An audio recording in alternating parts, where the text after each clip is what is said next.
地方淹水，还有甚至很多财务受损，但是感谢主，大家都能得平安。特别今天有好的天气一起来敬拜神，愿神带领我们台湾有很多地方淹水，甚至有人因为这样子来发生死伤的事件，愿神亲自安慰怜悯我们在分享主话语之前，我们先来做祷告。慈悲的父神，感谢你，因为我们每一个人在你面前，因为被神的恩典所光照，我们就看见你在你的话语当中亲自启示我们，提醒我们，也教导我们。尤其我们在敬拜当中，我们用诗歌、用祷告、用分享，是要看见神在我们心中的作为。愿圣灵亲自感动每一位，让我们从你的话语得着力量，得着新的盼望跟亮光。感谢祷告，奉靠主耶稣的名祈求，阿们。弟兄姐妹，我们今天要来分享登山宝训的第5个系列就是学天赋成为完全人。如果我们从圣经读经文我们发现前面有2段经文，牧师今天没有放在这里面。本来想说可能在分享当中稍微带过就好，但是发现说哇，这个可能讲不完所以我直接把这2段放在今天的分享的这个内容当中，信息分享当中。那如刚刚我们一起念的经文，其实我们都蛮熟悉的，但是如果我们一句一句、一段一段去了解，我们会发现说，这个是在主耶稣的登山宝训当中，一个算是跟我们人性最大冲撞的一段教导。什么意思呢？是这些教导看起来非常有道德感，但是好像跟我们的人性跟我们的本性，或是我们这个世俗的眼光，看起来好像是很难达成的感觉了那这样的话，我们会觉得说，那耶稣讲的是不是好像太高调了？他的教导我们能执行吗？这个是我们今天要思考的。所以耶稣在这一段经文里面最后一句话说，你们要学天父成为完全的人。到底我们怎么样从现代的眼光去看见主耶稣对我们所做的教导？那我们看见这段经文从38到48有2个段落第一个段落就是从事，不是重视是从事古代的律法，特别是犹太人他们在中东那边的一个律法，就是有关仇恨跟报复，这个人性上很难去躲避或是闪避的事。那耶稣用这个仇恨跟报复再分2个小细段，一段是他提起了当时的人常常提到的一段话语，特别旧约里面也有就是以眼还眼这个事情。以眼还眼看起来就是血腥报复，好像你断我1只手指头，我就断你回来斩了你的脚，你就让我也脚受损，杀人偿命，好像这些都是好像永恒不变的真理的感觉。那耶稣在这个经文里面有很特别的教导。我们看这段经文，他说：“你们听过有这样的教训。”记住他每次在这段经文里有讲说：“你们听过，你们曾经有人这样教你以眼还眼，以牙还牙。”看起来这是天经地义的事情。然后后面就接了一句：“但是，你们听过，但是这样子但是我告诉你们，不可向欺负你们的人报复。”我想我们在现实的社会当中，特别我们很喜欢看一些那个连续剧，无论是韩剧啦台湾的剧啦，还有这个华剧啦，哇，那个电视剧在报复那些坏人的时候，你会觉得哇，血脉喷张，感觉说哇，大快人心，对不对哇，那个像那个包公在斩那些坏人的时候，哇，虎头铡什么铡哈，感觉是大快人心。看起来这个世界这种事情就无法避免嘛哈，但是耶稣还是对我们讲不同的话。那我们怎么样去显示这边呢？他这样告诉我们说，这些经文其实在当时的时代有一些背景。如果你了解一下背景，那你就会更感觉说，哦，当时说的话是什么意思哈？这段经文呢，是登山宝训最具挑战的教导之一呀。所以，如果要了解背景，才能够不要误解说耶稣为什么当时要求人家什么任何不义都要逆来顺受，看起来好像软绵绵像麻糬一样哈。但其实他的教导不是那么的单纯，就是字面上的意思那么的单纯。背景二是什么呢？以眼还眼，当时会这样的做法，有它的时代背景，是因为它不是要让你报复，反而是要保护。什么保护呢？就是限制报复，不要让人的那个仇恨一施展不可收拾啊！好像那个洪水一来哈，我们那个堰塞湖一崩落，哇，大水冲下来，来不及逃啊！它就是要限制，以眼还眼。换句话说，不是鼓励报复，所以看起来好像惩罚或是那个1对1的，但是其实他当时的定这个法律的意思是，不要让仇恨淹没了你，让你的报复超过你所受的伤害。比如说，有人打掉你一颗牙，你就把他杀掉了，感觉上好像大快人心，对不对？但是这个不对等啊，一只牙齿跟一条命就差很多了。那赔偿跟损害是相称的，避免无止境的报复。其实我们在台湾哈，你不能脱离我们这个社会，特别很多社会新闻，你会发现说，这个事情就是这样子，你避免不了。比如说2辆车不小心稍微卡掉，哇，好像这个在错车的时候卡住了，看来是人没有受伤，没怎么样哈。但是你常常看到那个新闻，现在监视器很厉害啊，哇，这个有人那个车门一开那个球棒就拿出来了，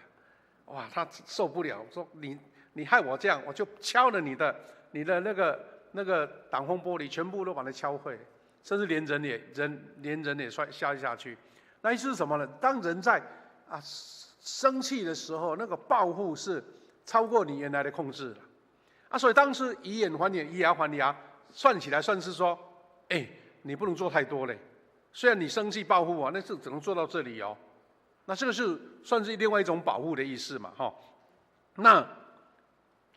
我们的耶稣呢，呼召我们不但要爱邪恶的人，也要爱敌人。那这跟我们的常理就感觉不大一样。登山宝训再没有比这一个更挑战更大的，因为我们都知道人性上好像很为难，对不对？但是也让我们看见说，再没有比这个事情更需要圣灵的大能了。很多事情我们感觉上好像就走不过来。你们有没有听过一句话当我们人的能量够大的时候，你会觉得这个伤害根本伤不到你。我们也听到一句台语说“蠓啊叮牛角”，有没有听过？“蠓啊叮牛角”就是蚊子去叮到牛角牛角有没有感觉？没感觉，因为他觉得这个伤害不了他，虽然叮他是恶意的。那意思是说，我们人的能量就没有办法那么厉害人对我的伤害又不像蚊子叮牛角那这个是人的软弱。那重点是说，报复了能得到什么结果了？耶稣的教导是，我们的关系应该奠基在爱的上面，而不是公义好像一支大刀砍到所有的人。对错待我们的人，我们的责任不是报复，而是接受其中的不公义，但是不可向欺负你们的报复。看起来都有违我们社会的常理，但是耶稣的意思是怎么样？他说不是否认那些人的邪恶，那些恶事，但是复仇缓急，冤冤相报。才是耶稣不允许的，因为上帝知道人因为这样子就滚入了一个永远没办法截止的循环，那循环就是冤冤相报。有些人现在年轻人比较少了，我们这一代人很喜欢看那个武侠片，对不对？武侠片有一个，反正有一个逻辑了哈，就有一个家人就被这个江湖的人把他灭族了，就不知道为什么原因，就留下一个孩子这个孩子不知道谁被谁救走了，反正就是在废墟当中这个小孩子竟然生存下来。好了看起来好像是这个幸存者，对不对？但这个小孩子就开始到山中去找师傅，开始训练开始练那个武术在瀑布底下冲水在那边打拳这样子，看来好像就是一个仇恨让他就是生存下来，然后呢，等他长大了，哇，就开始下山了对不对？哇，这个主角就出现了，然后就找那个仇家，再把他们全家就把他杀掉了，这样杀掉好像结束了，对不对？奇怪，仇家有一个孩子留下来，那就这样循环，然后慢慢他又找到有人保护他，然后又成长再去学武术学了很多武功，什么武功就有一天又跑下来了，又找到另外这个就是人性的一个循环，恶的循环。到底是报复才能解决事情呢，还是截止那个仇恨才重要？那就是耶稣需要谈的事。弟兄姐妹，耶稣提升到更高的天国原则，他没有否定公义，是教导门徒不要让仇恨掌管你的生命。我们人就是我们说凡夫俗子嘛，我们人怎么有可能那么超脱呢？圣人也都达不到这样子啦。但是他是让我们去省视自己的生命，他不是取消法律，而是指出个人不要把报复当作解决冲突的方式。确实，报复是大快人心呐。我们很多电视剧都还特别提到说，要加倍奉还，对不对？加倍奉还。那看起来好像就是让人家血脉喷张，但是问题并没有解决。其实我们不要讲那些什么国仇家恨那一种了其实在我们生活上常常会碰到，比较小一点的，你就发现说，原来这些事情都存在在我们的生活当中。我们今日在社会的场景，我们最常现在碰到是在网络上被恶意批评、被霸凌。大家躲在键盘后面这什么话都敢讲你有时候我不知道大家有没有这个习惯，我们在看一些，我们这一辈人就在看 FB 啦现在很多人看不同的社群媒体，有些人发表那个文章有时候不怎么好看，但是后面的回言就很好看，因为里面充满了很多不同的意见，变剑拔弩张，然后在留言人的彼此互骂，骂到什么恶者的话都出来了。你常常会碰到这样的事情，有时候我们在职场上被误解了，你的出发点、你的好意，竟然被主管所歪曲掉了，或者说你的努力并不被看见，甚至我们在家庭里面常常遇到一些言语的伤害，因为亲人嘛，就是很容易把自己的情绪表达出来。你在别人面前还会收敛一下，在家人里面就是把自己的原始的本性都露出来，那些伤害在生活上都常见。我们第一反应常常是说，我就要回敬回来让你不要看扁我这样子。但是耶稣在这个时候提醒我们说，你先停下来，不要让怒气去主导你的回应。看起来是多么困难的事情，但是又让我们觉得，倒是值得我们去思考。冤冤相报何时了？你用什么更超越的方法去化解这样的冲突跟仇恨呢？这是我们的省思的议题，也是耶稣在这段话里面告诉我们的。第二个，他说把你另外一边的脸也转过来，这是第一段经文他说有人打你的右脸，特别是这样，他说我告诉你们，不可向欺负你们的报复。有人打你右脸，连左脸也给他打。有人你上法庭，你要把内衣，要把你的连外衣也给他。还有，假如有人强迫你替他背行李走1里路，你就跟他走2里。有人向你要东西，就给他；向你借什么就借给他。看起来好像是一个大善人呢，什么事情都 OK， 好 OK 先生。耶稣讲这些话到底对我们什么样的提醒呢？其实，在犹太文化当中，他说外衣外衣等于是他的宝贝，就是他的随身了，很像我们常讲军人的武器是第二生命一样。因为犹太人那个时代，没有像我们现在，我们每一种场景都有不同的衣服，对不对？像牧师今天上讲台，我要穿牧师的服装，那生活上我就没有穿有穿别的。你要参加宴会，你要参加运动你要去别的地方，都有不同的穿着。但是犹太人古时就一件大外衣，像一个外袍一样。那晚上呢，那个外袍还用得到，因为要当棉被盖。所以白天晚上那件外衣都不能离开。所以外衣是很重要的东西，甚至他们的法律上你可以扣什么东西，划什么东西，但不能划他的外衣把你拿掉。耶稣竟然讲，他说有人要你的内衣，要你的内衣，也连外衣也给他。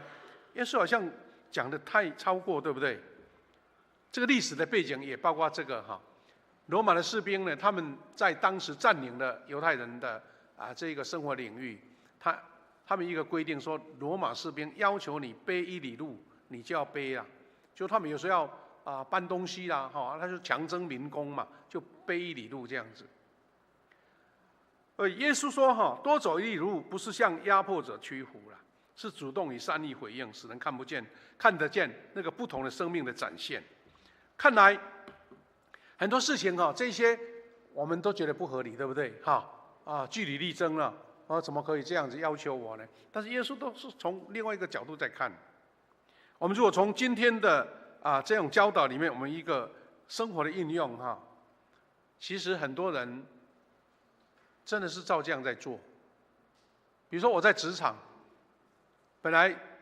长官或是要求的工作是到这边，但是我做的比他更多。教会服事，你觉得做多少，愿意多付出。我们比较有年纪的弟兄姐妹曾经读过当时很出名的一本书，就严长寿严长寿这个饭店的一个观光的教父他写他在年轻的时候在职场的经验。他会后来成为一个非常成功的台湾的一个经营观光饭店的一个指标性人物他说他刚开始的时候他也没什么好的学历他就到公司里面，人家在类似那个旅行社啦，或是一些公司里面，他比人家早上班，那些垃圾他都帮他整理好，什么事情他都做多。后来他就在那边历练，或是被人赏识，成为一个非常成功的一个观光方面的专家。有时候多付出并不是损失我们在教会里面有时候我们觉得说做哪些事你做的比他更多。特别我们在幸福小组的时候，我们有一句格言就是我们在邀请我们的 best 他被尊荣我们有一句格言说：做不足是亏欠，做刚好是本分，做过头才会感动。基督徒就是有能力去超越这一个自己的限制，让人家看见你的回应是不一样的。所以我们常常在生活上多走1里路，变成我们一个格言，对不对？变成基督徒愿意乐意服侍的一个象征。多走1里路，其实有一些人在解经的时候，会把这一段话当成什么呢？当成当时的罗马帝国这种高压统治的时候一种非暴力的抗争。就是说我不跟你对抗，但是我做了让你觉得心无口服，或是说让你觉得有点这个不好意思你要我走1里，我跟你走2里这样子。那这个事情无论是不同角度的解说，耶稣要我们所做的事，他的意思是这不是软弱，是一种刚强，因为能力超越别人对你的要求。爱那些伤害我们的人，需要最不可思议的力量。所以拒绝个人的报复，是因为他拥有无私的爱。希望就是说，他的气场强大到他不用报复，竟然能够让对方感到羞耻或者觉得羞愧。基督徒寻找以善报恶的机会，甚至是一种极致了哈，付出一切，为了爱的缘故，甚至连身体、衣服、自己的时间、精力，还有金钱都付出去了。弟兄姐妹，耶稣并没有说，既然不该用法律来进行个人的报复，那我们就对邪恶视而不见，就承受那个不公不义。社会就是这样子，他要我们承受它，是因为我们要学习要用善来改变它，用更好的爱来改变这个邪恶。有时候这个事情真的让我们感到寸步难行，好像要我做到，我好像很难达成了。不过这个社会就是耶稣告诉我们另外一个可能性。在二次大战的时候，有一位叫做科利特恩鲍姆这位女士呢，她是在荷兰的一个钟表匠。那个荷兰有很多流亡或是在那边的犹太人会被追杀，甚至被逮捕。这位钟表匠呢，他在他的生活范围里面，他藏匿了很多犹太人，但是后来呢，就被关进集中营，那样被抓到了。他以他的身份救了很多犹太人，但是他本身也被关。这是他年轻的照片，跟他那个后来老的时候的照片。那后来战后就释放出来了。他有一次在聚会当中，竟然碰到当时在监狱虐待他的那些狱卒就是那些看守。哇，他看到他，哇，糟糕！怎么在这个场合我碰到他，真的是很难受。他气到无法原谅他，但他赶快祷告，他说：“上帝啊，这个事情，一个时代的邪恶，我们让它持续吗？”所以他就在祷告中选择怎么样放下来，而且伸手跟他握手。后来他在做见证的时候，他说：“当他顺服基督，选择饶恕的时候，他心中的苦毒竟然就没了。从他被冤枉、被抓、被虐待到出狱，一直他好像没有出监狱一样，就一直心中充满了怨恨、仇恨，特别是虐待他的人。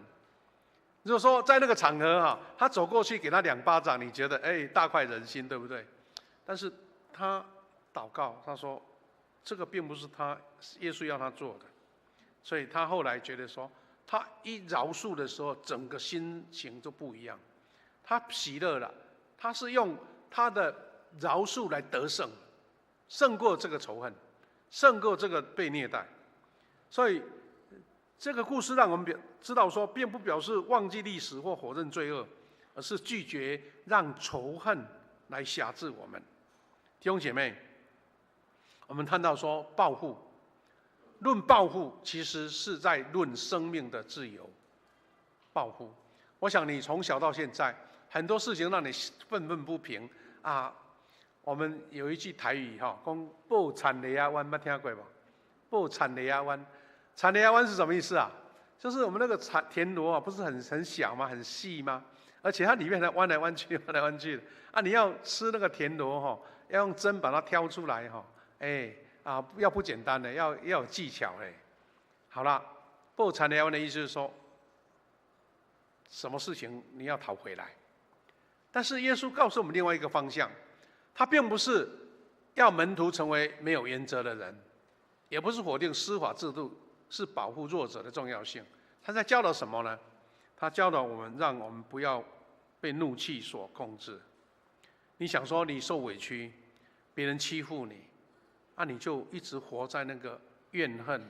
抱怨、想要报复的过程中，请问你还能够快乐过日子吗？你吃饭的时候会觉得那个味道的甜美吗？你跟人家聊天讲话的时候，你会享受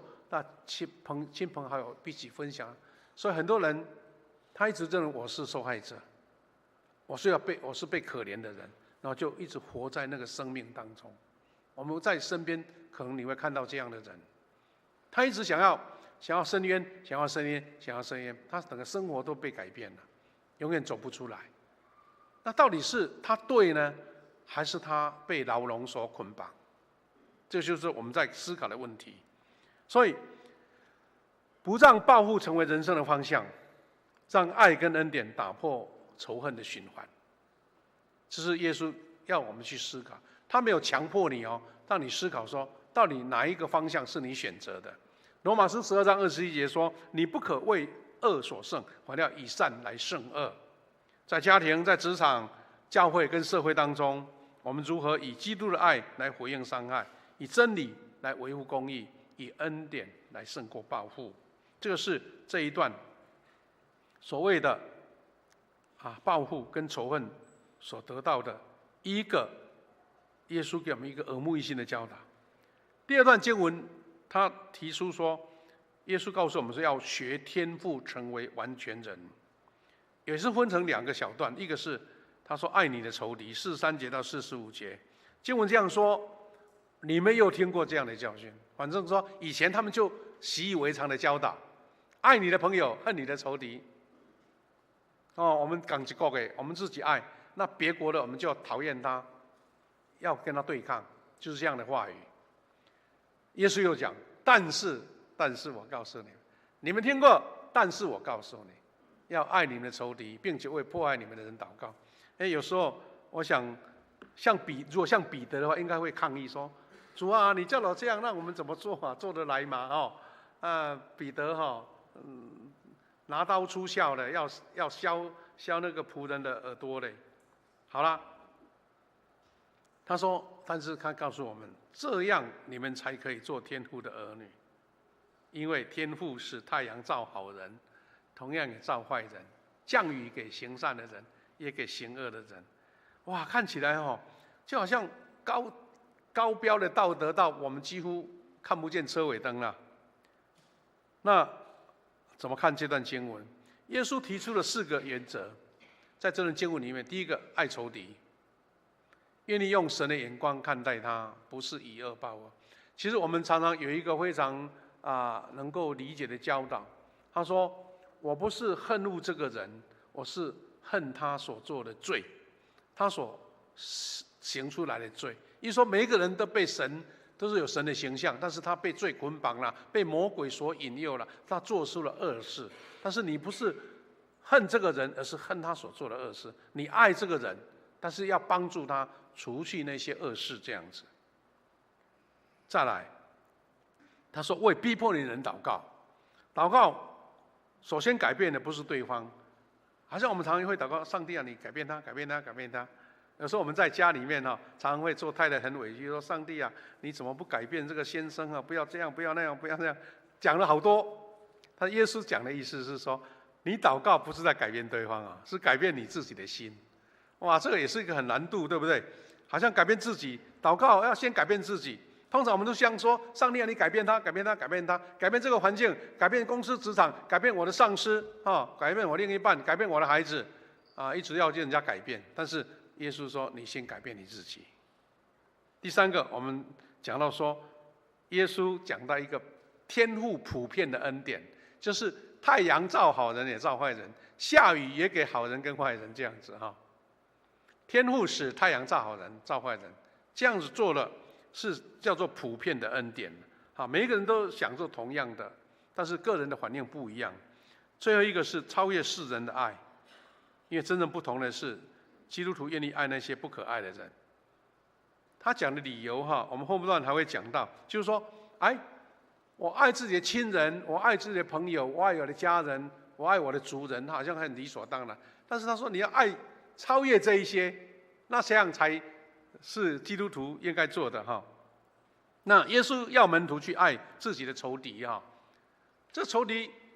是什么意思呢？邻舍不必然就是同一个种族跟信仰。一说邻舍这2个字，我们就被界限在我跟你就是真的是有接触的，你跟我是有同一国的这样子。但他说邻舍不一定不一定是同一个种族、同一个信仰，很可能跟我们没什么关系啦。上帝的语言里面，邻舍还包括我们的敌人。哇，那真的是标准太高了，对不对？连敌人都是可能是我们的邻舍那耶稣的眼光怎么样看呢？他说邻舍单纯就指那些有需要的人，软弱的需要帮助的，甚至他的罪需要被改变的。弟兄姐妹，我们如果广义来讲哈，我们说需要邀请人来信主，邀请人来认识耶稣，某一种程度是你要把这个从广义上、灵性上那个被罪捆绑的人，把他罪脱离开，才能够进到神的恩典，也是这个意思啊。这个人跟你没有什么关系啊，但是因为你爱他，爱他的灵魂，不愿被罪捆绑，不愿被恶者所攻击，所以你要带他到天父的怀抱里面。那意思同样就是这个像是仇敌，是因为你爱他，让他归回神的恩典啊，所以能在某一个程度来帮助他哈。所以耶稣说要为他们代祷，代祷是表达对他人爱的一种方式，因为你是爱才会祷告啦。然后有一个人说我恨他，然后一直为他祷告，你会这样做吗？要不然你就求上帝让他做事情不顺利啊，买彩券不会得奖，什么事情都好像这个不像代祷，是个咒诅吧？好了，大家说为人祷告却不爱对方，这是不可能的啦。我们不能等到心中感觉到说敌人对我们有善意，我们才为他祷告，对不对？所以祷告其实就是在改变自己的态度，改变自己的心意。耶稣在十字架上的时候，甚至不断为对他施行的人祷告，说：“天父啊，赦免他们，因为他们所做的，他们不知道。”弟兄姐妹，如果耶稣连十字架的酷刑都能够为他的敌人祷告，那什么样的痛苦或是个人偏见能阻止我们祷告呢？所以，正如上帝用太阳跟雨水，把丰富的祝福同时赐给义人和不义的人，那我们看见这个普遍的恩典，我们怎么样去克服自己的软弱跟狭隘，能够用爱的行动对待身边每一个人，不管他是家人还是朋友还是邻居还是敌人哈。所以我们要讲的是说，耶稣说你们听过爱自己所爱的人，但是要对别人要恨恶别人这样子。那这段话，像经文这么说假如这个台语的，对不起，弄错了哈。我来念华语的经文，就是说假如你们只爱那些爱你们的人，上帝又何必奖赏你们呢？就连睡棍也会这样做。然后你们如果只对自己的家人只有向朋友打招呼，那有什么了不起呢？就连异教徒也这样做啊！你们要完全，就像你们的天父完全。意思就是说，一种自私的心理，我爱我自己的家人，我自己亲朋好友，其他人我就不爱了。但是耶稣说，你要超越这一些哈。所以耶稣这样提起说，连不信主的人也知道要如何去爱。意思是说，那些人你看他是恶者，但他也爱他的家人啊。我们常常看到那个枪击要犯很爱他妈妈呢，好像不怕被抓，还跑回去看妈妈。为什么？因为那是他的本性嘛。但是他做了很多对别人做了很多恶事，所以堕落的世界里面的人仍然能够展现他的爱啊。比如他对父母的爱、对伴侣的爱、对家人的爱、对朋友的爱，你也不能说，他那个爱就不是爱啊，他很爱他的家人啊。那这样怎么说呢？他说，即使是税吏，我们刚刚是有税棍，对不对？就是比较恶意的名词啦。他名声是最差的一群，他也会爱他所爱的这些人。耶稣讲这些的时候，知道说，你们如果做到这一个，没有什么好夸口的，因为连那些最糟糕的人他也做得到啊。所以呢，基督徒去蒙召爱那些不可能去爱的人，贫穷的人、遭遗弃的人、伤害我们的人以及敌人。如果没有上帝那超自然的恩典，我们根本爱不下去。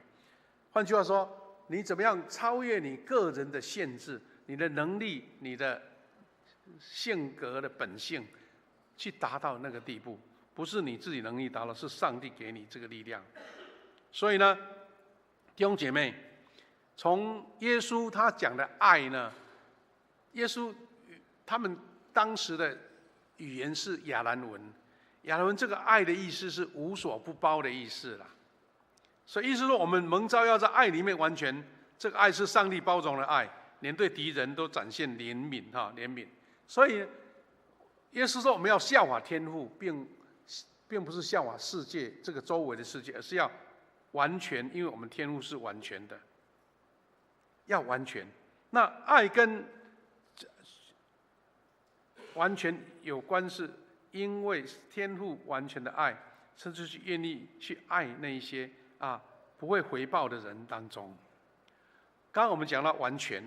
其实在经文48节的完全真正的意思，在原文里面，它是接近说成熟、完整，达到上帝所期待的目标。意思不是说我完全就是不会犯错，很像圣人一样而是爱越来越像天父的意思弟兄姐妹，刚刚我们提到说，有时候会有委屈，很多生活上就碰得到，但是我们在生活上，在教会里面也常常会有冲突我们在教会中不是没有冲突，而是因为有基督，我们能够彼此饶恕。其实我们弟兄姐妹都很清楚，越服侍多的人，你遇到了很多伤害。教会最大的伤害往往不是外面来的，常常是弟兄姐妹彼此。因为我们有关系嘛，有产生的关系，有同工的关系，但是有时候因为这样，你关系越深，伤害就越大。所以如果从耶稣要我们爱仇敌，其实不用讲的那么的远。其实爱仇敌有时候就是爱曾经伤害过我们的弟兄姐妹，这个是一个很现实生活上的问题，就在我们的生活当中。我们很多担任同工的、担任服侍者，特别是在牧养第一线的同工，你都知道说，哎呀，这样的弟兄、这样的姐妹怎么爱得下去呢？我这样的付出，竟然他连感念都没有，还倒打一耙，哇！你会觉得说，我又不是赚你的钱，你干嘛这样子？常常在我们生活上会碰到很现实生活，在家庭里面，在职场里面，在社会里面都是这样。但耶稣他使用6个例子，前面这些例子爱你的仇敌啦，为你的仇敌祷告啦，打你的脸啦，这些都是一些例子。它是在显示什么？基督徒所蒙受的呼召有更大的意义，是因为圣灵把律法写在我们的心中那我们都知道，美国有一个非常重要的人物叫做马丁路德金恩所以马丁路德金恩呢，因为他是一个牧师，在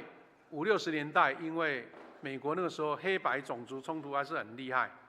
或者说歧视黑人的那个法律还很多，他就带领黑人出来争取他们的权益。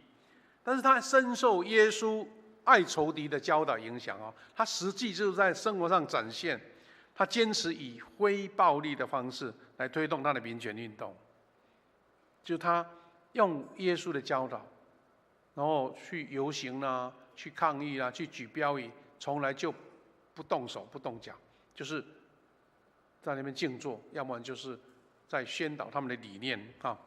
那这位马丁路德金恩博士，他讲过一段让从耶稣的教导领受到的话，他这么说：他说，黑暗不能驱逐黑暗，只有光能做到；仇恨不能驱逐仇恨，只有爱能做到。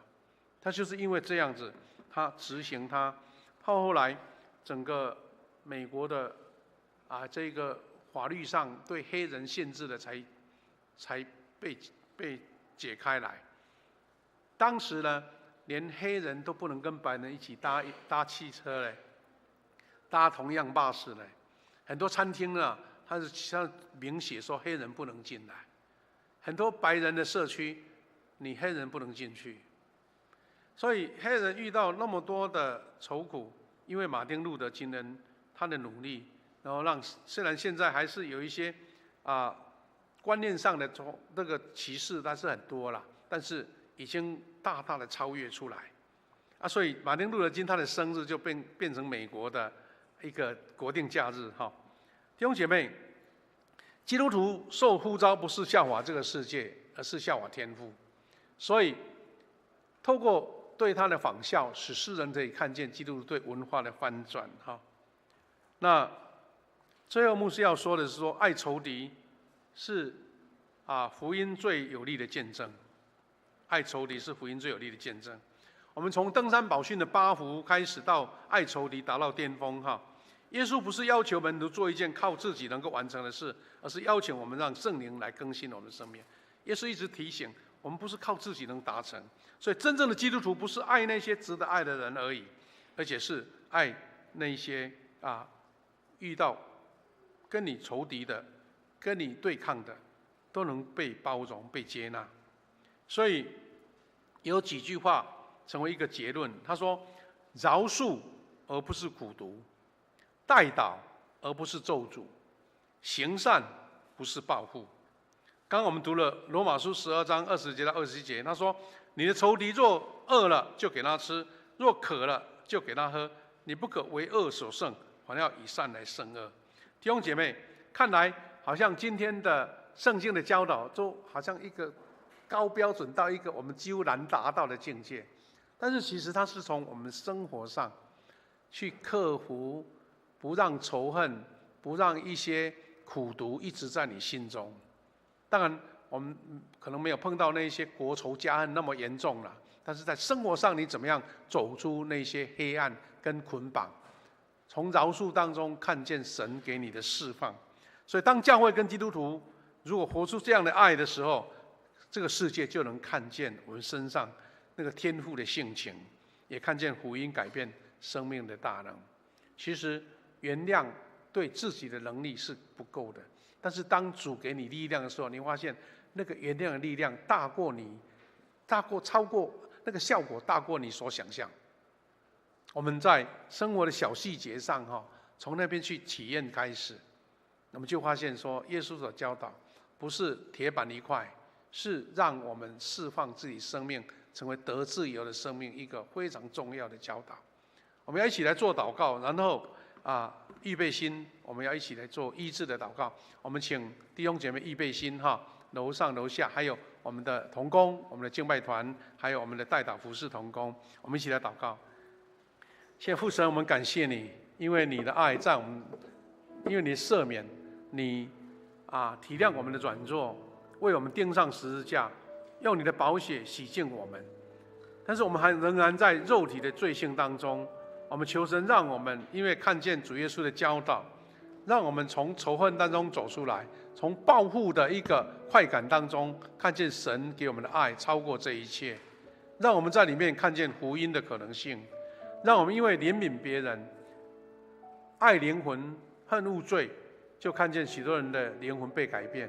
他们的生命也被改变。愿神赐给我们一个冷静思考的心，让我们看见这个爱仇敌、仇恨与报复不是不可能的事情，让我们在生活上、在小事上就展现出来。感谢祷告，奉靠主耶稣基督的圣名祈求，阿们。弟兄姐妹。